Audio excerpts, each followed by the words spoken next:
Please rise for the Pledge of Allegiance and the invocation by Pastor Mike Swingle of First Baptist Church of Harbor Oaks. I pledge allegiance to the flag of the United States of America and to the republic for which it stands, one nation, under God, indivisible, with liberty and justice for all. Let us pray. Heavenly Father, as we've gathered here together for a business meeting, Father, to conduct the business of the city, I pray that you would guide and direct all the city leaders here that are represented. Father, I pray that your will would be done. Father, that you would bless them, and Father, that you would help them to do the task that they've been called to do. Father, we ask that your blessings be upon these proceedings. In Christ's name we do pray. Amen. Amen. Thank you. Call the roll. Councilman Fremont? Here. Councilman Bastian? Here. Councilman Spilman? Here. Vice Mayor Ford? Here. Mayor Burnett? Here. At this point, we're supposed to present the proclamations to the 2017 city retirees that came and enjoyed a little bit of hospitality this evening. It was nice seeing you all again. Personally, I think some of you, we need to lock the doors so you can't get out. It was bad enough we let you go the first time. But before we do that, we're going to call you up individually, recognize you, and we'll take a picture, and then we'll do a group family photo at the end of that. But before we do that, council comments. Why don't we start with you, Scott? I think that the city manager and his staff has their work cut out to replace these folks that this year have decided to retire. And I was adding up the other day. We were at the general employee pension board meeting, and several folks had turned in their paperwork. And I think it was only 4 or 5 at that particular meeting, and I added up the total amount of hours, and it was, I mean, years. It was over 120 some years of experience just within that first, 4 or 5 employees. And that's a tremendous amount of local knowledge, a ton of dedication. And the one thing that I think, obviously we love to bring the retirees up, congratulate them and thank them. But I think it's also important that we thank their spouses and their families, because that kind of commitment doesn't happen all by themselves. There's a lot of folks in the family that make sacrifices, especially when they work in parts of the city where they have to work nights, weekends, hurricanes. Sorry about the last 2 years, folks. So we really appreciate not only what the employees have dedicated and how they have served the city, but also the families that support them and stand behind them and help them do what they've done. And so congratulations, and I wish everybody the best moving forward with whatever that next chapter is. You're going to see 9 names from Public Utilities. Yes. I don't know if Lynn signed on for all of that, but are we going to be able to function down there? I don't know. 5 from PD. This is a pretty healthy list. Drew, why don't you take that? Yeah, there's, like Scott said, there's a lot of institutional knowledge, if you will, that's leaving here, and a lot of faces that were here before me, and some that came on and they're leaving.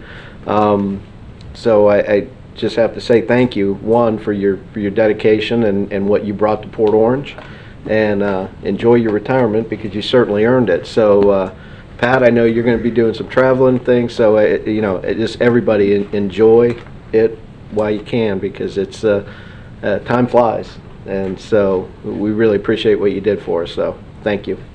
I've never seen Tom so relaxed. Pat looks like he's lost half a person. I tell you, Bob. Yep. I especially will miss you all. We go back so many years. So many of you I know from the past. We worked together, generally unhappily because of the job I had. It was generally in the middle of the night we met.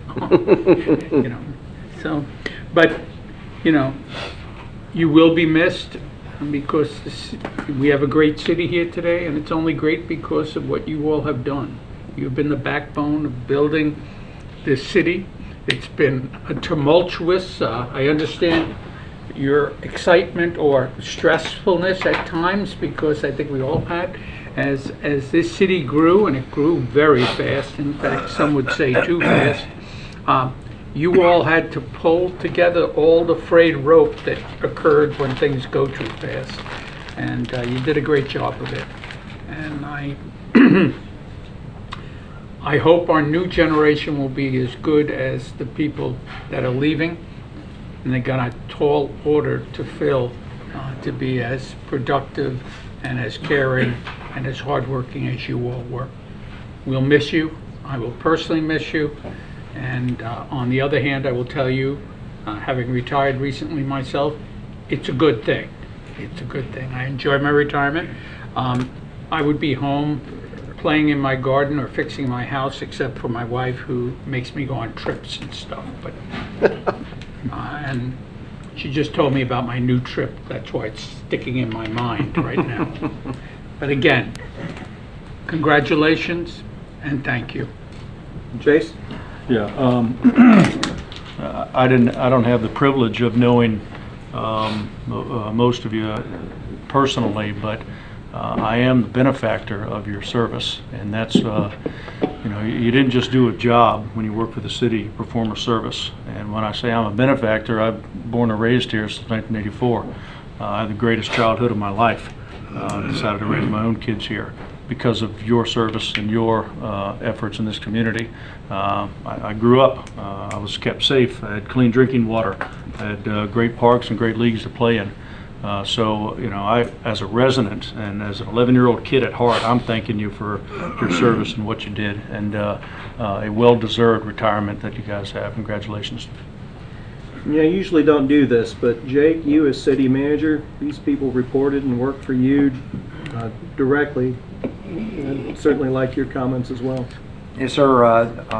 The folks here and the folks that were unable to make it tonight left a tremendous legacy of work and accomplishments here in the city. Anywhere you look in this beautiful city, you see some of their handiwork, we couldn't be more proud of what they did. And we only hope that they contribute to the city in their own way as they remain here after they get done traveling. Mitch and Joe and everybody else that's done their traveling. But they all have unique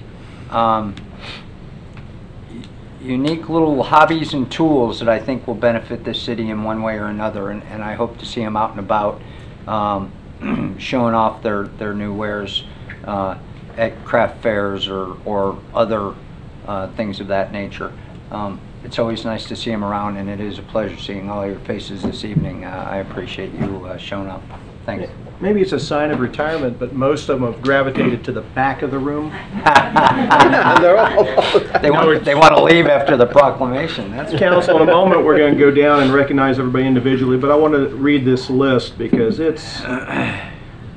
We're certainly richer as a city for their service, and we're poorer for them leaving us, but they don't leave without having left their fingerprints on an awful lot of things they've left behind.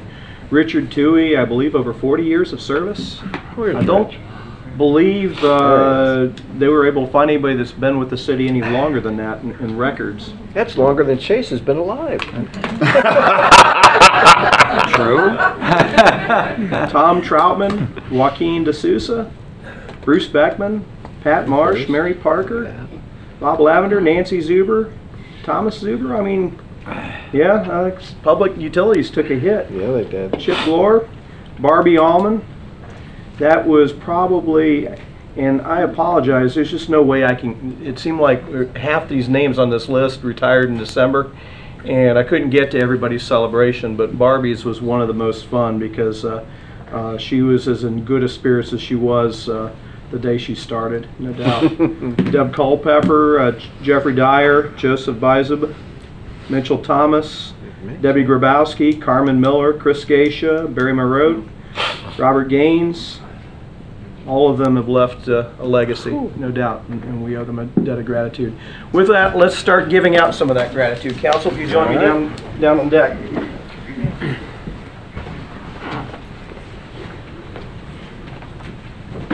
You're gonna read each one, Mayor? No. Or you want? Okay. No, because Just checking. I don't want to put people to sleep. Yep. Whereas. Well, I don't think I have that much water. Joseph Isaac. Please tell me I butchered your last name one more time. Actually, you're the first person I ever heard say it right. Wow. All these years I think I've got it right. Yes. November 28, 2005. 11 years of service. Come on over here, let's take a picture. Jake, these are your people. I want you in this. Appreciate it. Go ahead and put your hand on it. Drew, I can't see you. Going to our group. Great, thank you. Thank you very much. Appreciate it.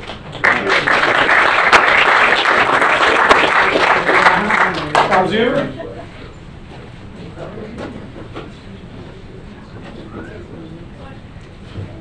(2004). What was I doing in 2004? So it wasn't this. Appreciate it.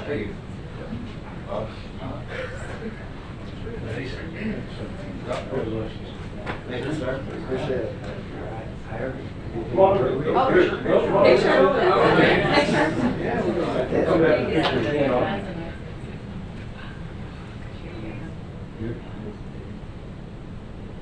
Great. Okay. Stay beside Patrick Marsh. Get up here, Pat. You have lost half a person. He was halfway there before he left. I'm trying. I know. I didn't do it. October 22nd, 1990. That's 80. I was on my 6th or 7th year of college by that point. Just supposed to show you how well they eat up in public utilities. Have you been on the cruise already, your little son? Just getting ready. Yeah, it's a good. All right. We're going to take a picture.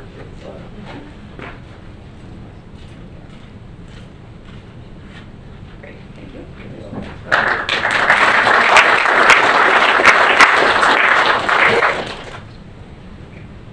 And I just remember you taking a certain amount of time with me to educate me in the lab and everything.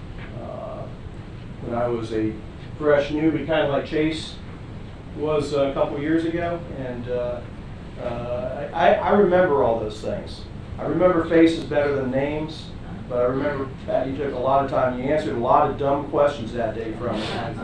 I appreciate that. I'm glad you didn't hand me a test when he was done with the beach. Tell you what, Tom Troutman. January 3rd, '89. Yeah, I was definitely still in college. I was 9.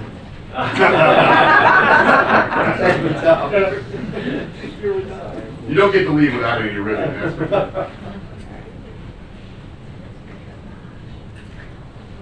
Great, thank you.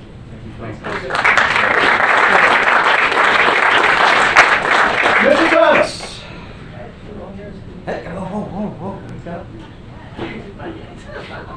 1990.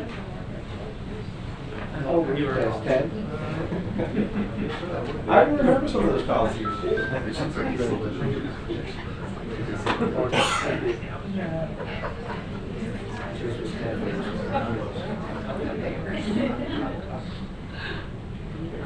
thank you.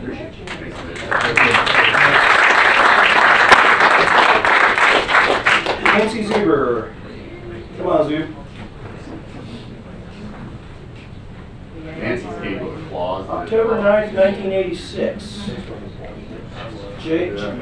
Chase, did you exist then? She and I started the same year. I appreciate you teaching me more about meters than I ever wanted to know. I still know too much about it. Thank you. Thank you. Thank you.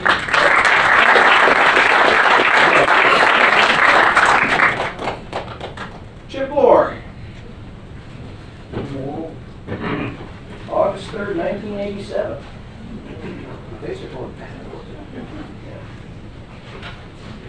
Appreciate you. Good. so much, man. Congratulations.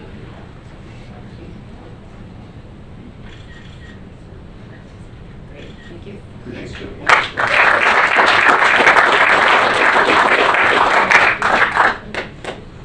August 31st, 1981.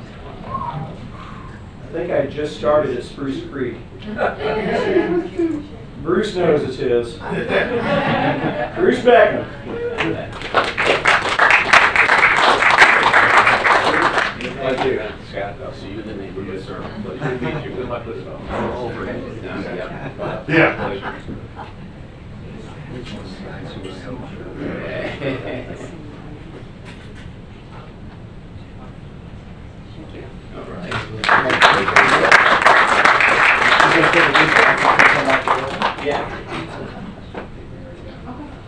September 24th, 1977. I was 10. And Richard Toohey was out doing his thing for us. Like 20 years deserve a standing O, everybody.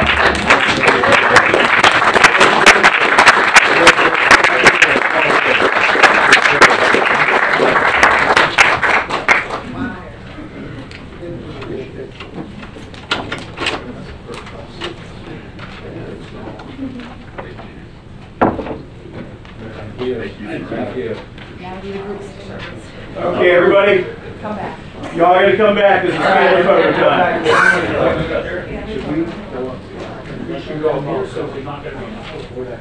You want to go up there? Or? Maybe if I get up there and look down, maybe that. Or if you guys want to go up there, you go up there. Do a panorama. That's somewhere we've never been. Make some decisions while you're up. Yeah, send them all. Come on up. Everybody up there. Are we moving the seats to the back, or what are we doing there? Just kind of squeeze them in and make room for everybody somehow, some way. Or should we sit? We should sit. Yeah, the double tour. That's right, I'm ready to go. Come on up here. Why don't we get like three council people sitting and Okay. everybody try to stand up. Drew, sit in your seat. Scott, in yours. Bob, why don't you sit here? Want me to sit here? Yeah, then we can pack everybody in behind you. Trying to get in. Flip your, Everybody tucked in. We're gonna have to double up. Flip your computer screens down if you can. We need to slide down a little bit. A little bit more? Yeah. It's all about the picture. I don't think she's gonna get it. Scott, you gonna be sitting? I got something. Should you be sitting? Scott, you Yeah, want Hide to it in, but we're not gonna. Somebody can slide in. All right. or sit?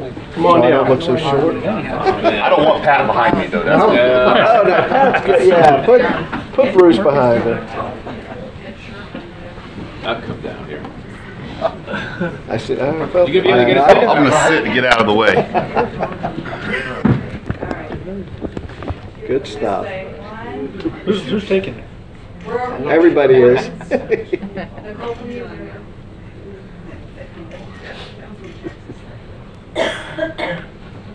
We're gonna have to build a photo platform. Yeah. Yeah. Okay. Good? Good? Everybody good? All right. All right, Good stuff. Drew, take care of yourself. All right, man. Sure, I'll see you. Hey, we will. When the city calls to seek some of that institutional knowledge, I will. Get up. Don't be quiet about that stuff.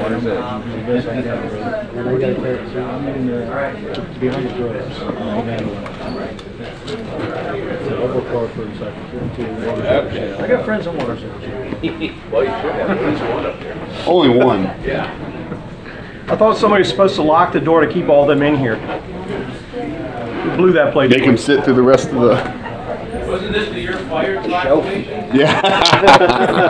Thank you all. Take care. Thanks a lot. Thank you. Good night, guys. Happy New Year. Enjoy. Very good, Rich. 77. Okay. We'll give them all a minute to Mayor, exit. the city attorney ran upstairs to grab a piece of paper for somebody here in the audience. She'll be back down in a moment. I'm sure we can start without. I'm sure that we can go to item 5 with Yep, you bet. Yeah, item 5, election of vice mayor. Entertain a motion. I would like to nominate Scott Stiltner I would for the second that. vice mayor. Are there any other nominations? There being none, call the roll. Councilman Tremont. Enthusiastically, yes. Councilman Bastian. Yes. Councilman Stiltner. Do I abstain? No, you can vote on it. Yes. Vice Mayor Ford. Yes. Mayor Burnett. Not, ahead, you can- not so reluctantly. If you would have said no, I would have retracted my nomination. Congratulations, Scott, 5-0. You are the 2018 Vice Mayor of the City of Port Orange. There you go. I'd like to make a comment, Mayor. Drew, you beat me to the punch on that, and I also want to say, Bob, I thought you served Vice Mayor very distinctively, very honorably. Well Oh, done, sir. absolutely. There was not a time, I can't imagine that I didn't pick up the phone in the past year. You can't be everywhere. Heaven knows we try. Yep. And I don't know how many times I picked up the phone and I said, can you cover me this? And he was there. And then not only did he do that, Bob would always say, is there anything else you need me to do? And you can't ask for more than that. I appreciate your service. Yes, thank you, Bob. I appreciate your service. I appreciate your friendship. Thanks, Bob. He was vice mayor for 1 year and he got Riverwalk done. I know. Just saying. That's a tough act to follow, Yeah. brother. Yeah. Don't make me look bad. I am not commissioning a statue. Yeah. Item 6, rules of procedure. Council. Comments? We have a motion and then we can have discussion. Move to accept the rules of procedure, local rules. Second. As presented, we have a motion and a second to approve the rules and the changes as presented. Discussion, Scott? No. Drew? No, nothing from, oh, there's Margaret too. Margaret's back, so. Okay. No, nothing for me on this one. These minor changes make sense. Tweaks. Bob? Yeah, just tweaks. No problem. Tweaks, they've been working, don't change them. Chase? No comment. Anybody else in the audience like to speak to this?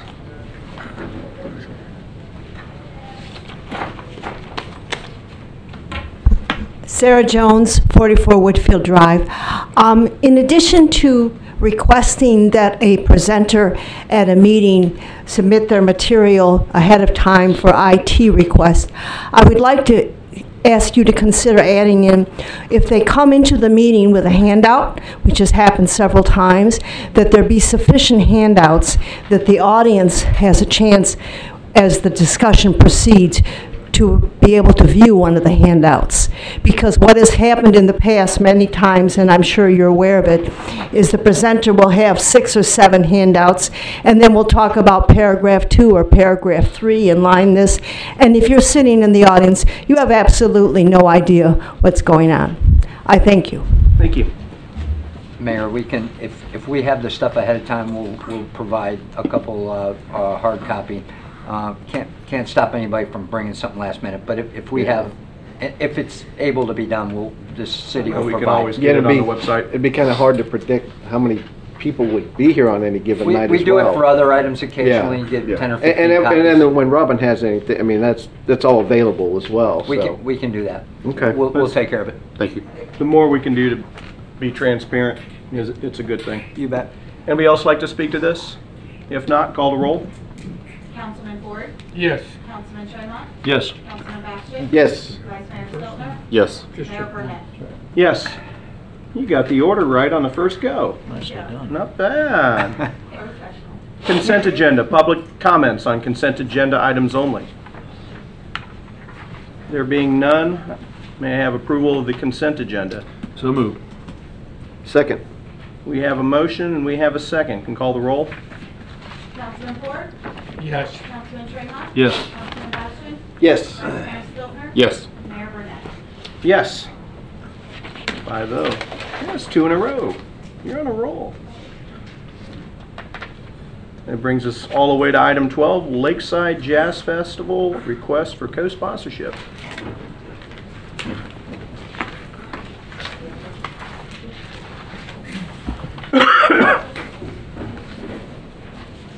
Good evening, everyone.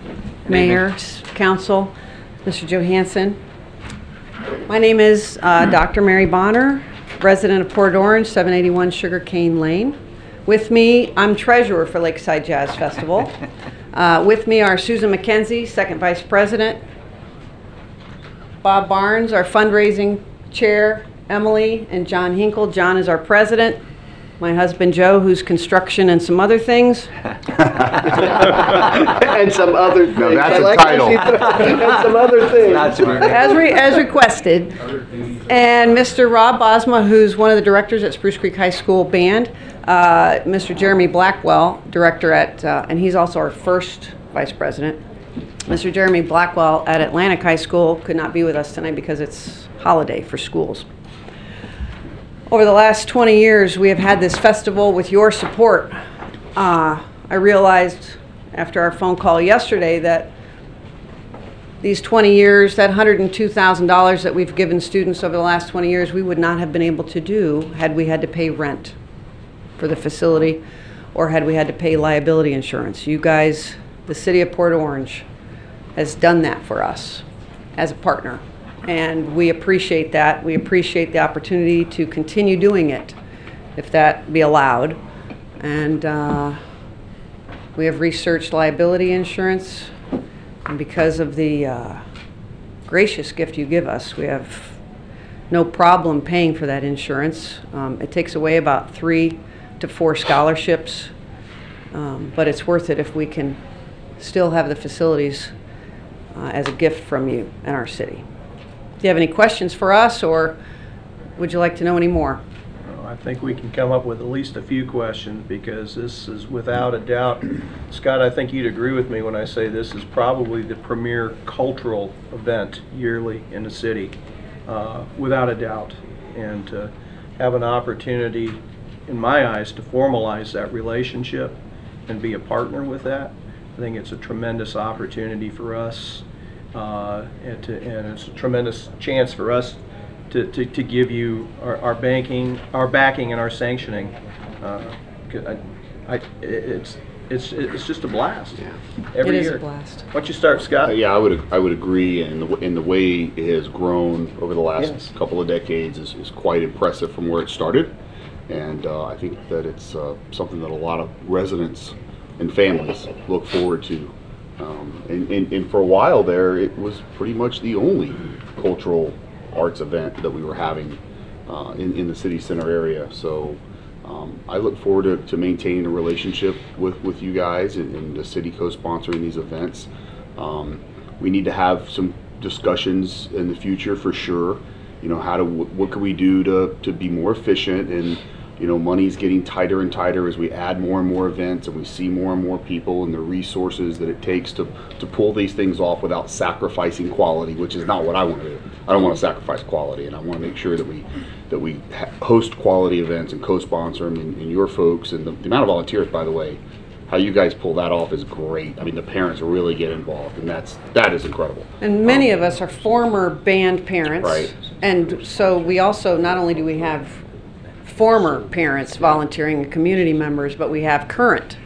So it really does grow every year. And I am well aware the commitment of band parents. They're like a machine, and so that's great. That is really great, and we're very happy that this event is our event and staying in Port Orange, and we'll work out the details and relationships, and look forward to many years of having that event. Drew? Yeah, I'd agree with everything you said. This is a 20-year relationship. We've this done is it the 20 20th year. years. Yeah. We've done it 20 years. This is our 20th anniversary, 21st annual coming up. Yeah.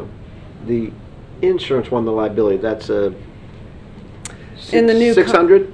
A little over, I can't remember the exact number. 640 or something? Yeah, it was about $680 for me to, and I found out that Wallace Insurance, who is who I went through, actually comes to it every year. So that was a great little plus. So I might have to talk to them about sponsoring our insurance.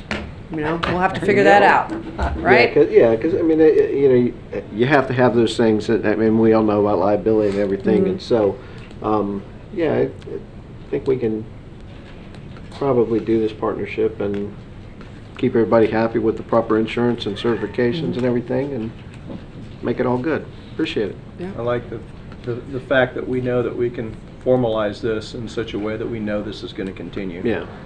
No doubt about it. Bob? Yeah, I remember when you first started, and I remember the hidden hand behind it all, Ken Parker. Mm-hmm. Ken contributed a lot to this community, but one of the things that's most important to me was his dedication to the arts, whether it was music or art house. He understood that a community is more than just an amalgam of people. It's how you tie them together. Right. And the arts are key.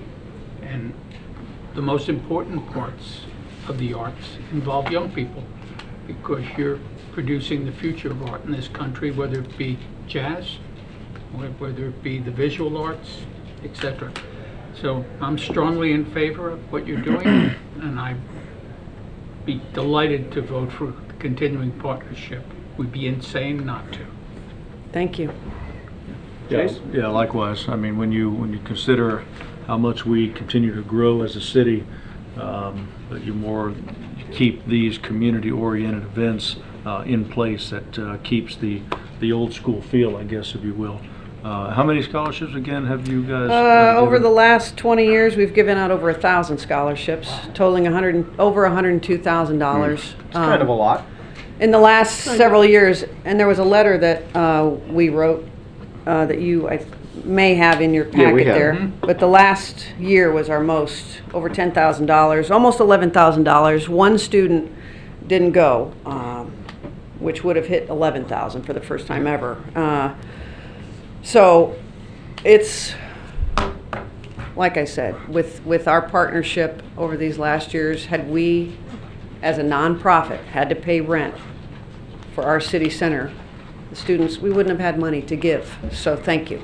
Well, and I asked that question to, I guess, send a message to future people that try to come and I say try to come, that want to come and ask for help and ask for partnership. That's the partner we're looking for.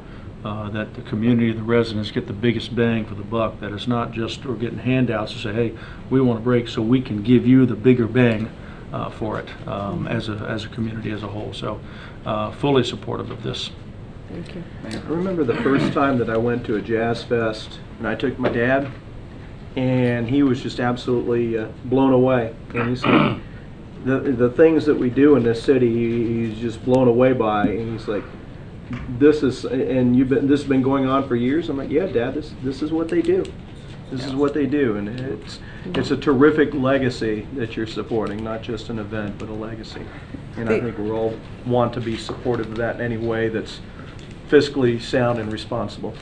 And I just want to add, not only is it community-wide, we bring in schools, bands from all over the country, including the Marines, the Navy bands, college and university bands, and many of our students, even students who are part of these families behind me, have been recruited by those corporations, schools, and military groups to play music. So it has been a win-win, even internationally. We have people playing music in Japan. So. Fun. Jake, what do you need from us? Mayor, you just you kind of touched on it in your comments, but this relationship's been going on for 19 years. It hasn't been formalized, as you well know. We have other sponsorships, co-sponsorships, or partnerships that are formalized. We took an opportunity to formalize this one because we want it to keep going. This is a 5 with an option for 5 additional, and the doctor brought up that the liability is one of the things that hadn't been done in the past, that now that we're formalizing the sponsorship or the co-sponsorship is now in there. So as you consider this, she kind of said that if we have to, then that's the cost. If we don't, then where that cost would go. You might want to add that to your consideration tonight, so staff doesn't walk away wondering how much of the sponsorship we're coing, if you will. Are you cooing about we're coing? Yeah. Okay. Let us know if we're paying for the liability or not. Council, what's your pleasure? I would say motion to approve an agreement minus the liability insurance that come from their end, and we'll co-sponsor the rest. Second. We have a motion, we have a second. Council discussion? And how much total was the liability insurance, just that part? Just the liability, which the city has covered the last 20 years, Right. came to about $650, I think, Yeah. which is a That doable covers amount. 4 It days? takes 2 days. It's a 2-day event, set up and tear down. So Okay. Okay. 4 days, so Yeah. 2 event, and then before and after, as requested in the contract that I was given. I'd like to It's- go ahead and pay for the 650 as well and continue a wonderful tradition. That would be very generous. It's again, 3 to 4 scholarships. We got a motion and a second, so We got we a have motion. to Yeah. call that. Or Or you can withdraw the motion. I didn't hear what Councilman Ford said there. I would like the city to pay the 650. Or whatever the cost is. The liability insurance, because it may go up every year. I'll withdraw my, Is that not what your motion was? no, No, my the motion my was- motion was to, Without? for them pay for it. to, Without, Why don't To- we amend it?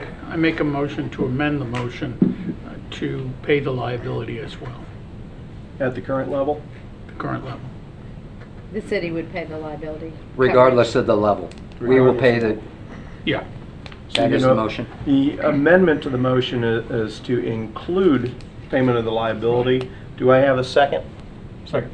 We have a motion, a second, to amend the original motion to include liability. On the amendment, call the roll. Councilman Ford? Yes. Councilman Tremont? Yes. Councilman Bastian? yes. Vice Mayor Stiltner? Yes. Mayor Burnett? Yes. So that, we've decided to include liability. Now on the main motion, call the roll. On the amended motion. Yeah. On Or on the question itself. Are we a partner? Call the roll. Councilman Ford? Yes. Councilman Tremont? Yes. Councilman Bastian? Yes. Vice Mayor Stiltner? Yes. Mayor Burnett? Was there ever a doubt? Yes. Thank you Thank you you all for so what you much. do. Thank you very much. This year's festival, Lakeside Jazz Festival, is April 20th and 21st, Friday and Saturday. We hope to see everybody there. And thank you very Would much. you- We will do our absolute best to keep the rain away. If we fail, It's okay if you we don't. We fail, still it's play Chamber of music. Commerce's fault. We all know that. For We still play April music. 20th, 21st. Yes, Friday and Saturday. Usually the bands start about 9 a.m.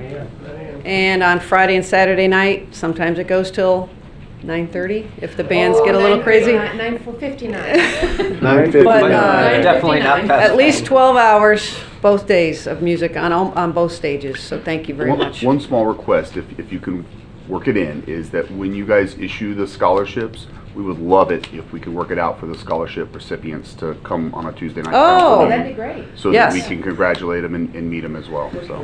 I can invite them all. Bring them We, in before meeting just so and- you know, We as love a- to get young people in front of the mic and make just them as a nervous. fact, Yeah. an FYI, those scholarships are given out at the very end of school. So Right, that's fine.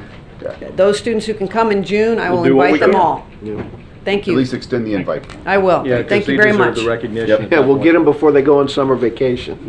If we can. Thank you very much. Thanks Thank so you, much. guys. Happy New Year. Happy New Year. Happy New Year.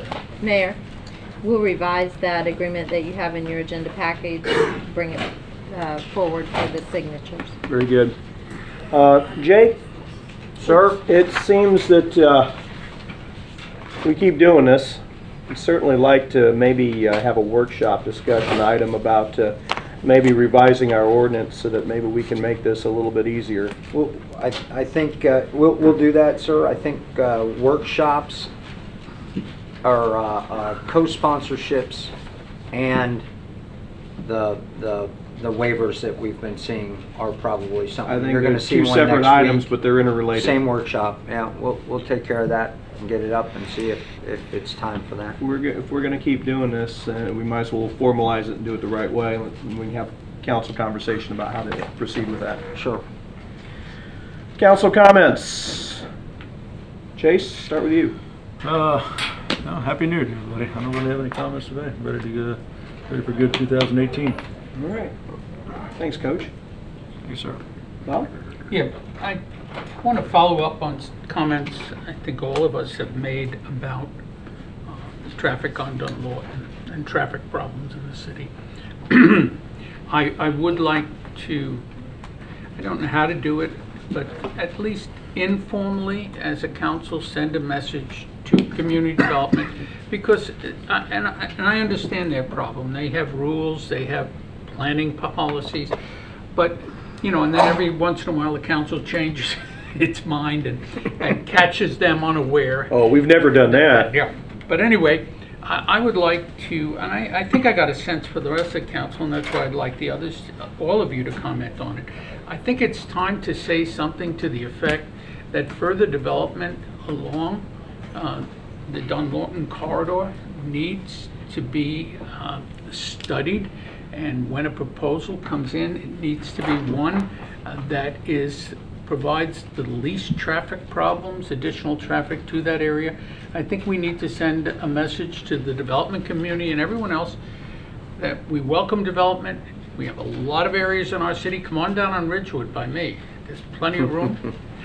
But if we keep squeezing more businesses into that narrow area, we're just going to degrade the quality of life for a lot of our residents as they try to fight the congestion around Altamira and down through that area. So, you know, I think, you know, sort of a council informal comment to the city staff. Please, when you're getting proposals in and the like, realize that you know, that there is deep concern on the council about not overloading any further Dunlawton, as well as the fact, and you know, we'll talk about it for the rest of this year, I'm sure, there are a lot of plans underway by staff from council to improve the traffic flow, because there's two things we can do. One is not make it any worse by jamming in too much in that area. But the second thing we can do is we can improve the flow by various additional turn lanes, traffic synchronization, alternative roads like Yorktown. So there are things we're doing, and I know that has been a discussion at workshops, and it has been a discussion at council and is occurring. You know, we take Dunlawton very seriously. The second comment, I don't know if council will agree with me on. Please stop squeezing, and I know why it's done, but the parking spots. I am having trouble getting out of my car. As the older I get, the harder it is in the new narrow spots. And I am one, especially because I'm a councilman. It's always embarrassing as a councilman when you ding the neighboring car on its side. So, you know. Is this where you all park? Is that what you're talking about over here? No, I'm talking about in the city. If you go to different parking lots in the city, they have different widths for the parking spots. Okay. So, where are they too narrow? I'll give you an example, Altamira. Also, when we were putting in this latest... Oh, commercial, I got it. Yeah. Okay. That to take into consideration, we have a large senior population, we have a large disabled population, that when you put the cars, jam them in, it makes it pretty rough on them. When you have kids, it's pretty tough getting them in and out too. I couldn't agree more. Okay. But those are the two things I just wanted to say. It could be worse. You could be in Oregon right now where they're starting to pump their own gas for the first time. That is some of the funny Drew? things. I don't have much. Happy New Year, everybody. Hopefully everybody have a great 2018. We're looking forward to you know, doing great things and continuing to work. The only thing I have, I guess it's for Jake or whoever, I had a complaint concern, and I did drive by there, that the right-of-ways on Clyde Morris. Is the county lacking on the grass trimming and knocking those weeds down? From what I'm told, most of those fences are basically right on the east and west side of Clyde Morris. They're basically right on the property line, so the homeowner doesn't come behind there. And it does. I mean, it looks like the county trims the grass between the sidewalk and the road, and the weeds and the things and the trash that's building up in that little bit of right-of-way between the sidewalk and the fence. It just looks bad.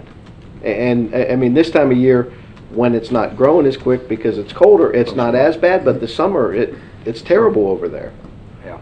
So is that something that we can kind of, hey, are you guys, you know, I'm sure they have a certain amount of times they mow it or whatever, but we'll make sure it's theirs, and we'll let them know. Okay. And that's I'll let council know. Okay. Yeah, let us know. I believe it's all theirs. We've had that problem before between Yeah. the fence and the sidewalk, and it grows up on the fence. They mow it, Yeah. But they don't weed whack the fence, and it just Yeah. grows up against the fence. and So, it's some ugly, areas you know. are 3 foot high. Styrofoam cups stick up there. And Yep. everything, yep. All Since right. they give it a lower level of service than we'd like to begin with, Yeah. Well, when yeah, they it do starts service. out bad. Yeah, Yeah. so we need to make sure they do it right. Yeah, when they do weed get it. whacking should definitely be part of the service, Yeah. for sure. What else you got? That's it. Mr. Vice Mayor? Happy New Year to everybody. Hope everybody had a great Christmas and New Year.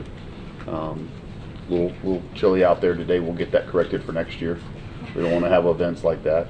Right? We still offer the council. We Council. Yeah, we still offer the free snow removal. So.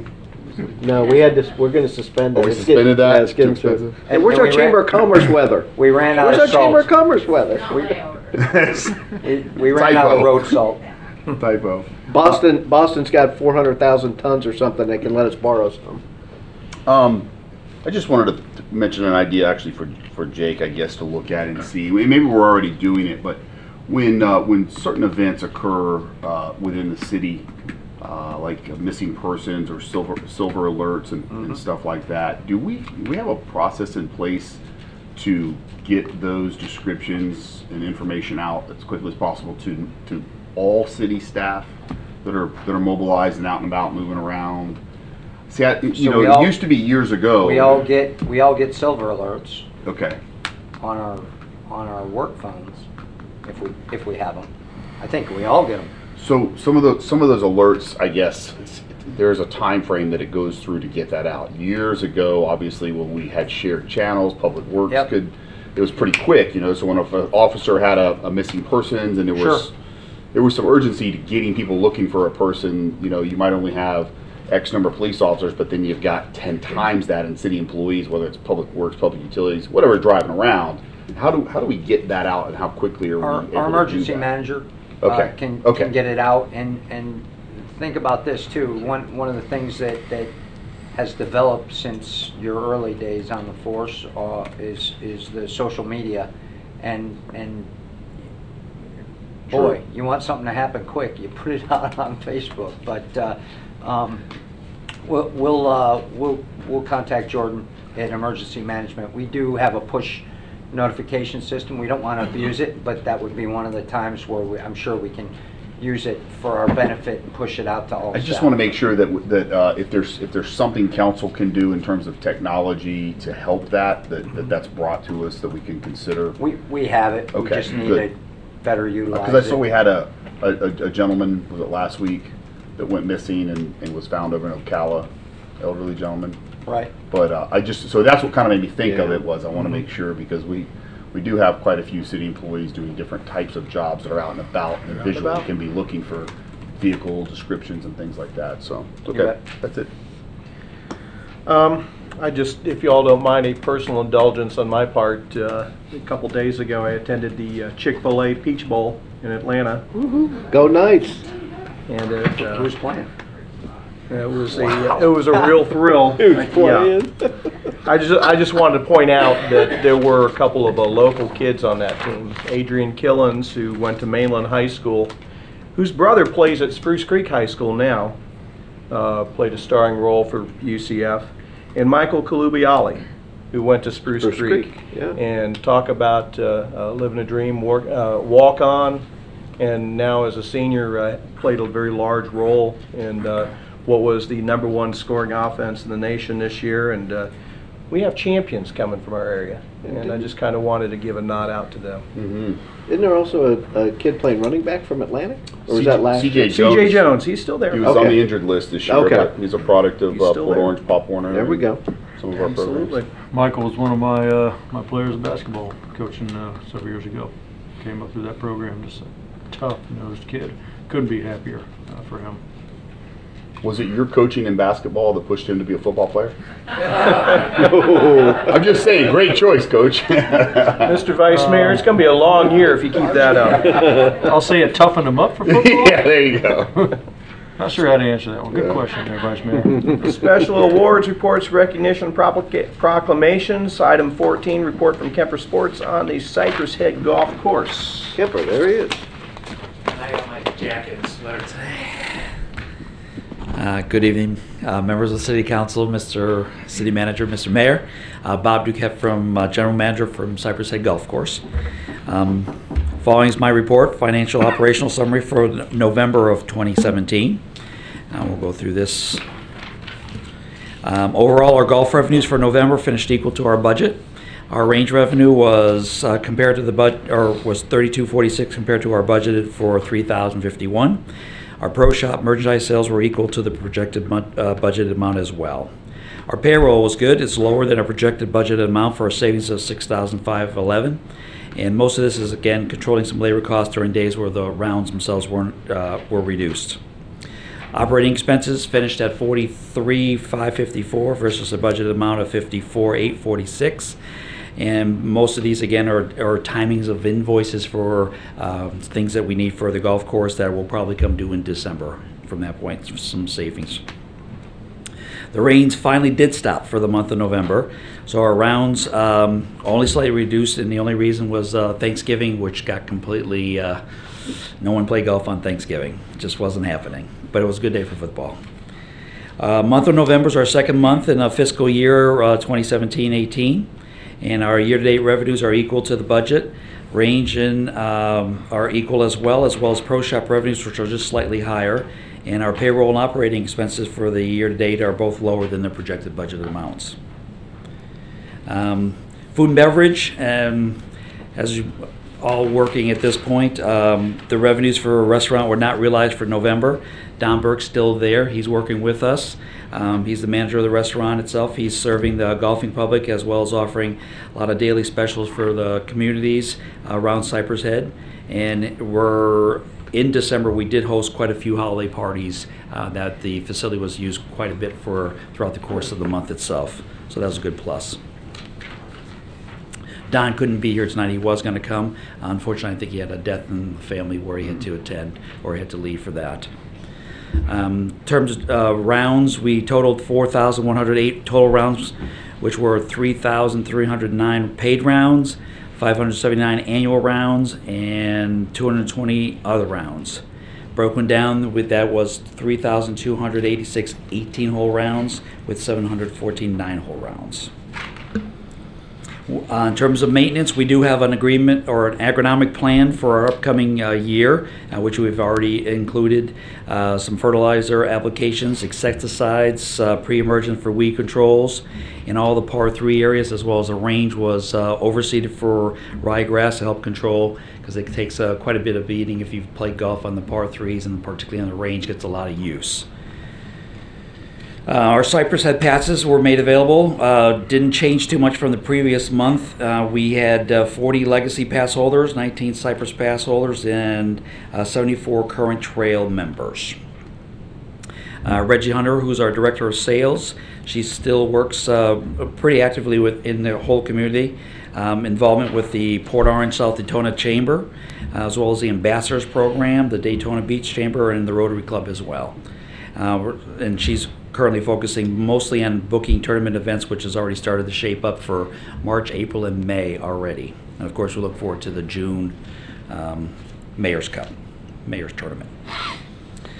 Combination hosted multiple events in November. All of them were well attended, and again, they add a presence to the community. Plus, everyone from a lot of different areas get to see what Cypress Head is all about and come over and play, not just for the tournament, but for times afterwards as well.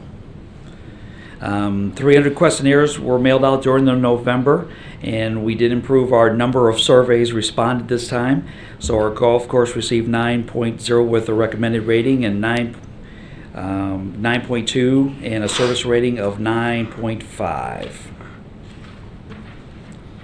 And for December, we are looking at offering quite a few promotions. We did quite a few things, 12 days of Christmas, a lot of holiday promotions to increase our sales. Our driving range lights are still on from Friday and Saturday night, hopefully to improve some of these skills. And we do some lessons on under the lights, which works out pretty darn good for the people who are still working. And we were one of the drop-off locations for the Marines Toys for Tot, which was really well received by all of the members, all the players, everybody. I don't know if you saw the picture on Facebook, but they made some tremendous donations. So that's my report. Never doubt the hearts of the people in this community. It's pretty amazing, Never actually. doubt it. It was quite a collection of toys, and it's phenomenal. Yeah. Questions? Council? Scott? Drew? No, nothing. Thanks, Bob. We like good news, don't we? Bob? Yes. Chase? I'm good, thanks, Bob.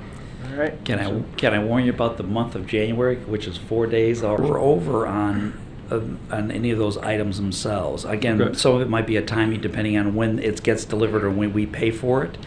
So over the course, as it balances itself out over the course of like either a quarter, it's pretty even. Okay. We're not overspending on anything. Good deal. That's it. Thank you. See you in 28. Item 15 is reconsideration of first reading of ordinance number 2017-34. Ordinance number 2017-34 is an ordinance of the City of Port Orange, Volusia County, Florida, approving the 8th Amendment, the amended and restated Master Development Agreement for Port Orange Gateway Center Plan, Commercial Development, and the Conceptual Development Plan, providing for repeal of the conflicting ordinances, providing for severability, and providing for an effective date. Motion to approve ordinance number 2017-34. Second. We have a motion, a second. Well, I just want to make sure the staff was aware of this as well. We had requested a continuance on this matter. So I heard. Oh, good. In writing. And the reason for that is because I heard the council loud and clear from last time. I wasn't there, of course. I wasn't representing them at the time. But since that time, I've listened. I've understood what you're looking at. My understanding is that the council is open, or the city is open for business. But the business they come in, we want to make certain that it minimizes traffic impacts, and if possible, make it better. It's got to be a good fit. And so that's what and a good fit, and the actual businesses also being a good fit. So that's what I'm in the process of doing now. I'm in the process of creating additional conditions and contributions to make certain that this fits to the point where it says 3 things. One, that it will have that it uses less than the amount that it currently is allowed to be used for new commercial on this site. Because as you know, currently you're allowed to use, you're allowed to put new commercial on this site without going through a PUD process, but except for the fact we're doing an out parcel. 2, I want to make certain that that you know that the businesses that we're putting in there are a good fit and that they will not contribute to any additional traffic. In fact, we now have leases on 3 out of the 4, and one of them, as a matter of fact, closes at 2:30. So that's also a good thing as far as reducing traffic, especially for PM. 3, I want to make sure that the numbers are reduced as much as possible by conditioning certain things. That's one of the things I'm dealing with now. I've got to get Target to also approve that language for all these things we're doing, because this is their land. Mm-hmm. And so we're in the process of doing that. It takes a little longer. And then 3, and then 4, what I want to make sure of is that we also can contribute, not because we're required to, but because we want to, because we want to make sure that anything we do helps the traffic situation that currently exists, not because of us, but that currently exists. And if we can help in that, that's a win-win for everybody. So the goal is to create a win-win for the landowner and the citizens of New Smyrna, of Port Orange, and that's what we're doing. But it just takes a little longer when you're drafting language. If you're better able to draw from what's there instead of add to it. I mean, like some of the things, I hope everybody had a chance to meet. One of the things I was very much interested in is the language of no drive-throughs. That's right. Making sure that it was memorialized beyond the current tense. And I have placed that language in there. I've got to get Target, and Target conceptually has approved it, but they needed to approve the exact language. Mm-hmm. So all the things we've talked about, and by the way, we've also met with the adjoining property owner. We think that's very important to make sure that everyone works together. And we greatly appreciate the adjoining property owner being here tonight. Because you can say Shan's name, it's okay. You have to wonder who it is, so I don't know who the actual owner is. That's right. I did say Chick-fil-A Peach Bowl, did I? Twice now. Again, you know, this is, when you looked at this last time, there were a lot of unknowns. The traffic study wasn't done yet. You didn't have the names of who was actually being there. You didn't have how we could actually work together on solving this problem. That's what I've been brought in to do. And I think and I've got a great client that's working hard to do that. I agree. I really appreciate staff's involvement in this to help solve that. When we come back to you, we'll have a full program that will accomplish, I think, those 3 goals. How much time do you need? Just till the 16th. Okay. As the Target's reviewing it today, they should have us back by tomorrow. I just couldn't get it done by tonight. Okay. Would you like to withdraw your motion and motion to continue to the 16th? Absolutely, I will do that. Second. Okay. So we have a motion to continue to the 16th, and we have a second. Anybody else like to speak to this? You gotta come up. You gotta come up, Chicken Man. You've been called out. You might as well come up. They approached me, Jason, the developer. Shane, you don't want to state your name. Shannon Queen, Chicken Man. Chick-fil-A Chicken Man. They approached us, and a lot of you guys eat at my restaurant a lot, so you know that we have traffic issues, of course, and I'm concerned about them just as much as you guys are. But I do think, and this is why I'm here tonight, to support him and the developer here, and let you guys know. I don't think it'll affect my restaurant. I don't know about Panera Bread and over in that area. My traffic issues are people getting out of my restaurant in the back area and in that 4-way stop. So I don't think this issue has got anything to do with my traffic flow in the restaurant. With it, we went on about 2,000 or 3,000 customers a day through our restaurant. So, you know, we're already jamming packing it anyway. So well, I know you didn't mind this at the cash register, but honestly, I think you also need to be thanked because of how fast you got up and running after the hurricane. There are a lot of people without power. And yeah, it was some serious traffic woes. I think it was wound around your building 2 or 3 different times after Irma. But we really appreciate you guys getting up and running as fast as you did. And I can tell by the drive-through, a lot of other people appreciate it as well. Yeah, it was tough. I got to take a minute to say, by the way, we've taken advantage of the fact that we have all these great people here to look at this. So one of the things we're looking at is how to deal with that 4-way stop issue internally, because it doesn't work right now. It doesn't make any sense. And so we're getting the owners within the shopping center to work with us on that. We're also getting our traffic engineer we're contributing toward the signalization issue, which is obviously a problem, but it needs a study. So we're doing all these things to basically make this better. Yeah.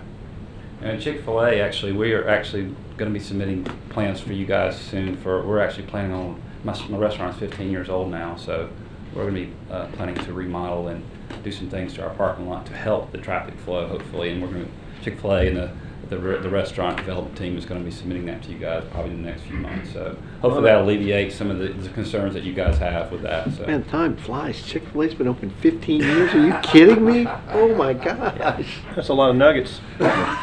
That's a lot of chicken minis.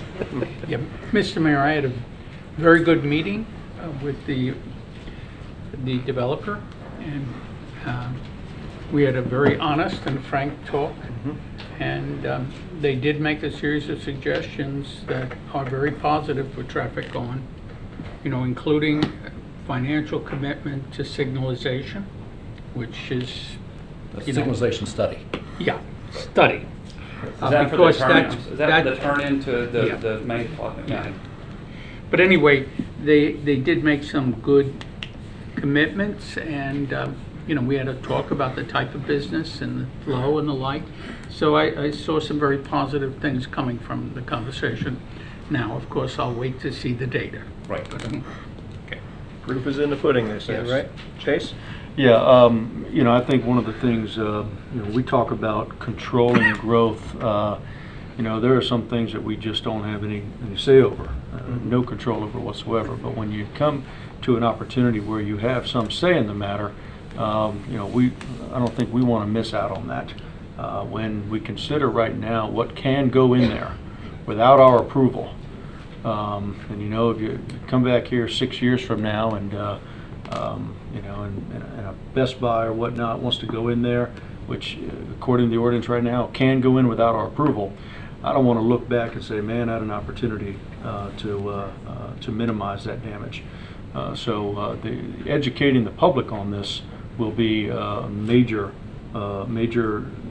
not just a challenge, but a major goal for ours to communicate properly that, you know, you can't just deny everything. Something goes there, but we have an opportunity to control, for that matter, what goes in there. We don't want to miss out those opportunities. It never ceases to amaze me the number of people that complain about traffic on Dunlawton as they're pulling out of BJ's or they're pulling out of Chick-fil-A, or it's like, so it's a mixed bag. You want services, you want places to shop, you want, you know, good products, and our job up here is to find that balance. Well, and you know, and when people get educated on it, I've already received multiple emails and calls, but when I've explained to them immediately what is allowed to go in there right now, immediately, oh, well, well, now that makes sense. We don't want to see that in there. So educating the public is going to be a big issue. Indeed. Oh, yeah, and I'd agree, but you know, people are like, oh, Dunlawton is crazy traffic and this and that. I beg to differ. It is busy, and at times it could be crazy, but recent trip to Jacksonville, up and around UNF, yeah. 1 hour and 46 minutes to go, 4 miles. Yeah. And that was, and you're just stuck there. You can't, I mean, you have no chance. So while Dunlawton at times can be hectic, we're nowhere near that kind of traffic yet. I mean, it's just crazy when you look at some of these other communities and the traffic issues on, it's just crazy. I was in Atlanta in the suburbs, not even in the city, in the suburbs, and I was begging, give me my Dunlawton back. Come on, you were at the varsity. But I do think, and I think you agree, and I think the whole council agrees, it's time to do something on Dunlawton so we don't have. So we don't end up a parking lot. It's underway now. The you know, the improvements are in the process. The studies are underway.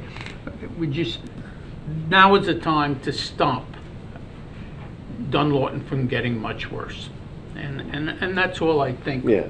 You know, we're not out to hurt businesses. In fact, we're open for business. We'll give you all sorts of options. We have all sorts of places you all can go, but we all just must keep that road semi-livable. I think there is a way of creating that balance. Yes. And we had that discussion. And working together. That's right. And you know, I felt very good when I left that you understood and the developer Absolutely. was willing to work with us to work this out. Thank you. Looking forward to the 16th. Scott? Yeah, looking forward to the 16th and see what you're coming up with and what kind of ideas you have, and also very much with the whatever you're going to look to do over there at your place with the traffic. Kudos to you for doing that. Love the business. The community supports it obviously a lot, and you guys are great for the community. But you definitely got some challenges there. Yeah, I mean, I've spent the majority of my time directing traffic. Oh yeah, no, I see it. Yeah, I see it, and that's great. You guys move through a lot of people safely in a short amount of time. But certainly, if you can figure out how to improve that for the next 15 years, I'm sure that'll take a lot off your plate. So, looking forward to hearing you. We had a cow pass away in the city of Port Orange yesterday, but I don't think you had anything to do with it, so you're off the hook there. With that, anybody else like to speak to this before we call the vote on postponement?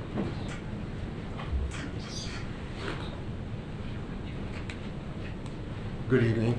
My name is Joe Pietroburgo, 3890 Bourbon Street. My concerns with the traffic study is that it includes Yorktown Boulevard because we have a assisted living facility that's going up, and we also have the apartment complex across from the school. And we feel there's going to be an increase of traffic because the only way out of that parking lot, if people want to come out from Lowe's, that's where they come out to make their turn to go east on Dunlawton. And that's been backing up now, so we just feel it should be included.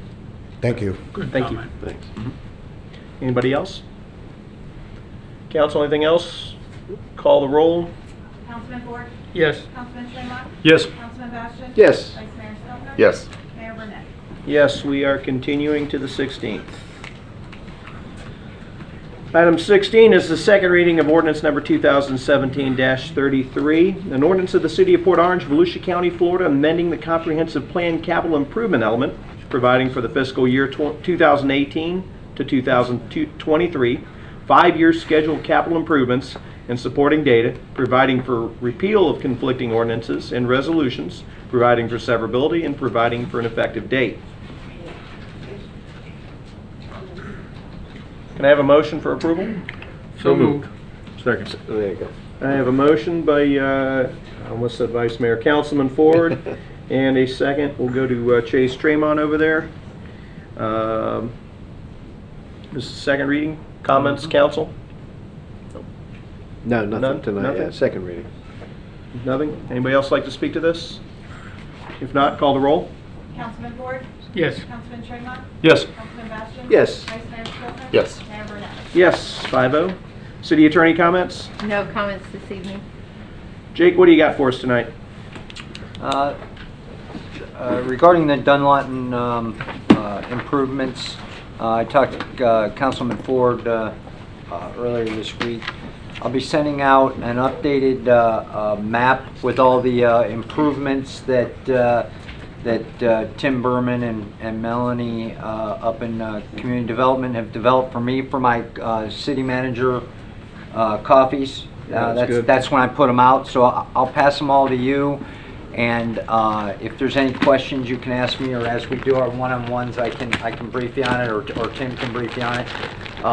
So that way, when you're discussing these issues with constituents during the year or whatever, you have a clear and concise picture of what's in the what's in the TPO lineup, what isn't, what's coming, what isn't, what's county, what's state, what John Cheney's doing with the adaptive signalization. You know, one of the things I always hear is when's the city going to do something about Dunlawton? But you know, it's the whole city, county, state road thing. Who mows it? Who maintains it? Who does the ditch? Who does all that? So we'll get all that information to you. We'll try to push it out again on our social media. We'll get something that's kind of descriptive on POG TV, and try to push it on Skip Deagle's show as well. That just try to, like Councilman Ford says, just try to get it out to as many people to clearly understand that we know there's a problem. And I mentioned to you last year, and I'm concerned about it as you all are, that all the stuff isn't coming quick, and I think it's going to come at the same rate that we increase. So the net visual change is going to be zip, because I'm going to make an improvement. It's going to come at the 25% increased capacity, and we're going to be back down.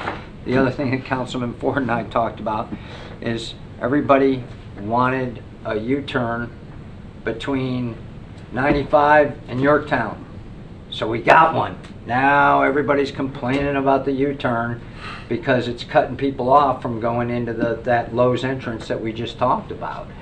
Because everybody's short-circuiting the left turn, going to the U-turn, and now those people can't get across because there's more people coming. So darned if you do, darned if you don't. Well, the U-turn is beyond that, though. Yeah, it is. I can go to make that U-turn and prevent you from making your left turn into Lowe's if I do it right. It just happens. I watch it all the time. Well, you drive a Porsche, so of course you can. Now, this is in my 4-cylinder Hyundai. It doesn't matter. Quick question. Help me understand why there's even an opportunity for a red light when you're going straight through Taylor Branch, because nobody can do a U-turn. You can't turn left on a Dunlawton from there. What's the point of even having a red light? So people can get across. It's a pedestrian walkway from La Quinta to that. I mean, I just saw it. I didn't see a civilian in sight, and it was red. Once every month, left turn arrow. Right. To Golden Corral. Right. Left turn arrow. Yeah, I mean, for the left, Corral. I get it. It's the ongoing ones. Yeah. So we've been through it. FDOT chase there. We'll get that. Yeah, we'll get that information to you in a format you all can use. The reason why that's one of the reasons why it flows slower at Yorktown, because it flows faster closer to the interstate. Yeah. Right. Secondly, sir, with your permission, and you can beg off, but we do have a little bit of time here. The finance director got the finance report done. I don't give her enough time to get it done because I asked that the agenda be done about 3 weeks prior, but she got it done in between then, and I'd like to have her give the report with your concurrence during the city manager comments. You asked that it be done pretty quick, and here we are. I just think Sooner that, is always better than right. later. Yep. So I have no problem with that, council. Okay. Not at all. All right. Tracy, Ream siding? Start the timer. Kidding. It would be nice though, down at 3. Thank you for allowing me to present this to you at short notice. This is a look at where we are at the end of November. And as we take a look at it, I'd like to caution you that, of course, we're in the process of our fiscal year-end close when this is being done. So you're going to see some figures that are a little bit concerning, but I want to put them in perspective for you. First of all, as you look at 2018, the large change there, as you see at the very top in ad valorem taxes, we had collected $294,361 compared to $2,611,000 at this time last year. That's a result, really, it's out of our control. It is the property appraiser and when they get the bills in and when they turn them around and send them to us. It begins to correct itself in December. We're at 70%, over 70% in December. We typically are at 84, 85. We will catch up, but it's just a timing issue. But we were very glad to see the money come in the beginning of December. So, Are we having trouble with the property appraiser? It's just a result of when people pay their taxes and when they turn it around. It's really beyond our control. They are remitting it to us in a timely fashion. It's just, you know, typically we see it at the end of November, and this time we didn't start to see it until a week or so later, and it fell into the next month. I think the move to the Ocean Center has slowed them down. So as you look at our expenditures, you're going to see also some things that I want to put in perspective. As we look at 18, you see that we're at 14% of our budget. It's about 500,000, I believe, more than at this time last year. So we are executing the budget you've given us. Oh, excuse me, it's 944,000 more than at this time last year. And as you look at that bottom line, so with the revenue not coming in and the expenditures being slightly ahead, about $1 million ahead at this time last year, that's where you see that negative figure of $3 million that we're using fund balance. So, you know, I expect that to correct some in December, but I also expect the unaudited annual numbers to change substantially between this time and the close of December and the close of January. Reason being, as you see there, that large figure at the bottom of the $7,775,230 as a loss position at this time. That is because the accruals have not yet been booked for Hurricane Matthew. So those accruals are large. It's going to be 6.58, leaving the city with the city's obligation of about 655. So we're in the process of doing a few accruals now, not that. That's of course the largest one. We're also processing fixed asset transfers and depreciation. So we're still in that year-end close process, but because of the hurricane activity, it skews it substantially. So I just wanted to put that in perspective. It's not going to be a great year because of those hurricanes and that unexpected expenditure of the 655, at least for the city portion, but nevertheless, it's not going to look like it does right at this particular moment. Okay, moving on to the Fund 109. Now, this is again a more variable fund, your building special revenue fund. You see that $262,000 operating revenue figure right there at the top. And of course, you look back to last year, you see it at 507. But keep in mind that 507 included the Westport at Sanctuary. So even though it is a reduction, it's really not out of line with what we would see in a more typical year that we didn't have the Sanctuary. So that it's still